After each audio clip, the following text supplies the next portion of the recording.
नमस्कार प्यारे बच्चों, अब आप इस विषय के वीडियोस एक साथ भी देख सकते हैं। इसके लिए वीडियो के नीचे मेरी चैनल का नाम है, तो चैनल में जाके प्लेलिस्ट में जाएंगे तो इस विषय के वीडियोस एक साथ देख सकेंगे।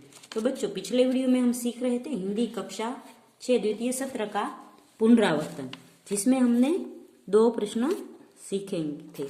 आज के वीडियो में हम तीसरा प्रश्न सीखेंगे। तीसरा प्रश्न है, निम्नलिखित विषय पर अपने विचार लिखिए। तो यहाँ पर 3 विषय दिए गए हैं, उस पे हमें हमारे विचार लिखने हैं। जैसे पहला है विज्ञान का महत्व। तो विज्ञान के महत्व के बारे में हमें लिखना है कि विज्ञान का महत्व क्यों है, विज्ञान इतना जरूरी हमारे लिए क्यों है। तो जवाब है, विज्ञान ने दुनिया को अनेक उपहार दिए हैं। रेल, मोटर, विमान, हेलीकॉप्टर जैसे यातायात के साधन हमें विज्ञान ने ही दिए हैं। पानी के जहाज, स्टीमरें, पनडुब्बियों भी उसी ने दी। जिस बिजली से हमारे जीवन को तरह तरह की सुविधाएं मिली है, वह भी विज्ञान की ही देन है। विज्ञान से हमें अनेक जीवन रक्षक दवाइयां मिली है। आधुनिक शल्य चिकित्सा ने बहुतों को नया जीवन दिया है। आज खेती की नई नई पद्धतियों का विकास हुआ है। इससे देश में अनाज, शाक सब्जी, फल आदि का उत्पन्न बढ़ा है। ट्रैक्टर से खेती करना बहुत आसान हो गया है। यदि विज्ञान न होता तो पुस्तकों की छपाई कैसे होती, तरह तरह की मशीनों कैसे बनती, cinema, Doordarshan, telephone, computer, mobile आदि हमें विज्ञान से ही मिले हैं।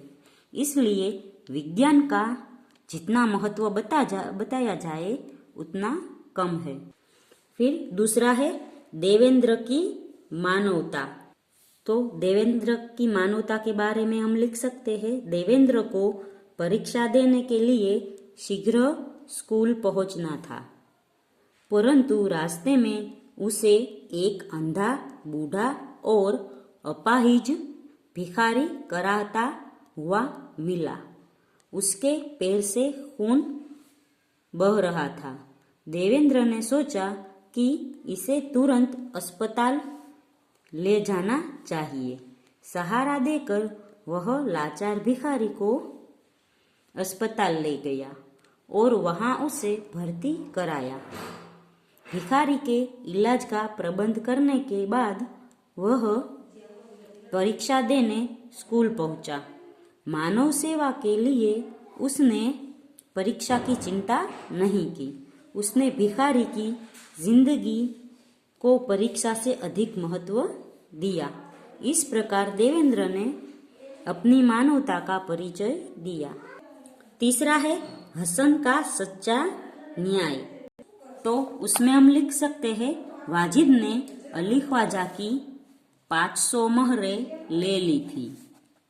सबूत न होने से काजी भी उसे चोर साबित नहीं कर सका था। खलीफा ने यह मामला हसन को सौंपा। हसन ने सूझबूझ से काम लिया। उसने तेलियों द्वारा तेल की जांच करवाई और घड़े में दूसरा तेल भरा है ऐसा साबित करवाया। वाजिद ने ही ख्वाजा की मोहरें ली थी, यह भी साबित हो गया। इस प्रकार बालक होने के बावजूद हसन ने अक्लमंदी से काम लिया और सच्चा न्याय किया। आगे का प्रश्न है, प्रश्न नंबर 4, अपने मित्र को जन्मदिन की बधाई देता हुआ पत्र लिखिए। तो पत्र में सबसे पहले पता लिखना होता है। तो यहाँ पता लिखा है 24 लक्ष्मीपुरा, गोमतीपुर, राजकोट, और दिनांक जब हम पत्र लिखते हैं उसकी लिखनी है, तो 14 जनवरी 2020। फिर लिखेंगे प्रिय मित्र और मित्र का नाम, सप्रेम नमस्कार। 17 जनवरी को तुम्हारा जन्मदिन है, तुम्हें मेरी खूब खूब बधाइयाँ। मित्र मुझे तुम्हारे जन्मदिन की पार्टी का निमंत्रण पत्र मिला है। उसमें यदि मैं शामिल होती तो यह मेरे लिए बड़ी खुशी की बात होती, परंतु उसी दिन मेरी बुआ के बेटे की शादी है। पूरा परिवार उसमें शामिल होगा। सबके साथ मुझे भी जाना पड़ेगा, इसलिए मैं तुम्हारे पार्टी में नहीं आ सकूंगी। आशा है तुम मुझे माफ कर दोगे। एक बार फिर से बधाई। तुम्हारी मित्र आशा मेहता।